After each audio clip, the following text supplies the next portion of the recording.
Hello everyone, welcome to the history of the United States from Reconstruction to the present. Since we can't meet in person, we're going to be armchair historians together, and we're going to go through the entire book from Reconstruction until the present, and we're going to kick it off with Reconstruction. So first off, we want to answer the question, why did we fight the Civil War? You'd think that this would be an easy question to answer. Unfortunately, our country is still very divided, and we are still very much facing challenges because of the Civil War, and because of the way we've rewritten the narrative of the Civil War ever since. The Civil War is about slavery.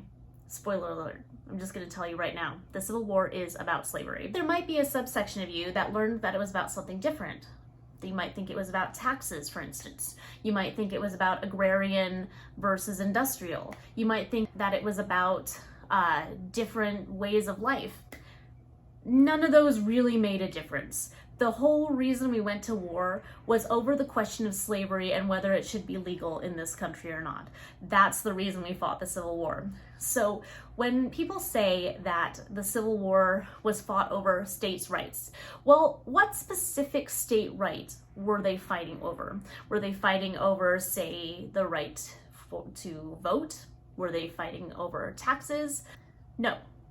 There was one particular state right that they were fighting for. They were fighting to preserve the institution of slavery in the southern states. The southern states said they wanted to have the right to decide whether or not they should be slave states and whether or not they should own slaves. So to say it was about states' rights in general is really disingenuous, because there was really only one state right that mattered to anyone who was fighting in the Civil War, and that was slavery, especially in the South, which is funny because the South denies this the most. But the southern states seceded, and they were very clear about why they seceded. They seceded because they wanted to preserve slavery within their borders. Now, the northern states were not necessarily fighting to get rid of slavery at the beginning. In fact, that wasn't even what Lincoln campaigned on. Lincoln did want to contain slavery. He didn't want slavery to spread to other places. He was saying that it was fine where it existed. The problem was the southern states wanted to spread slavery. They wanted to move it to other parts of the country. And Lincoln was not happy with that. But he didn't even have to do anything. Just the mere thought that he was elected is the reason that the South seceded. They believed that Lincoln was going to take all their slaves. That wasn't initially his plan, but he did end up doing that. So it was kind of a self-fulfilled prophecy by the Confederacy. The Confederacy thought that he was going to take their slaves and took action that eventually led him to, in fact, take their slaves, or at least led to the outlaw of slavery. According to the Charleston Mercury on November 3rd of 1860, the paper stated, "The issue before the country is the extinction of slavery. The southern states are now in the crisis of their fate, and if we read aright the signs of the times, nothing is needed for our deliverance but that the ball of revolution be set in motion." The seceding states actually argued that it was not really they that were going against the Constitution, but rather that the North was going against the Constitution. They claimed that northern states were not properly participating in the Fugitive Slave Act. The Fugitive Slave Act meant that any slave that escaped the South and ended up in the North had to be returned to the South.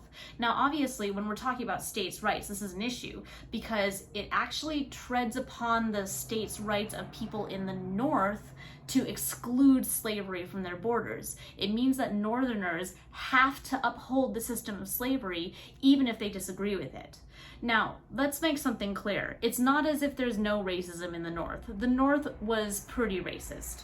It's just that they didn't believe in slavery, and they did not want to uphold it within their borders. And that is basically what the South was asking them to do. So when we're talking about states' rights, whose states' rights are really being violated? All Lincoln at this point wanted to do was maintain slavery where it was. Now, you're not going to see anyone shouting like, "Woohoo, we want to oppress people," because they don't think of the slaves as people in the South necessarily. They think of them as property. They're going to be saying they want liberty and equality for states because they want the states to be able to decide whether or not to implement slavery. So that's where the idea of states' rights come in.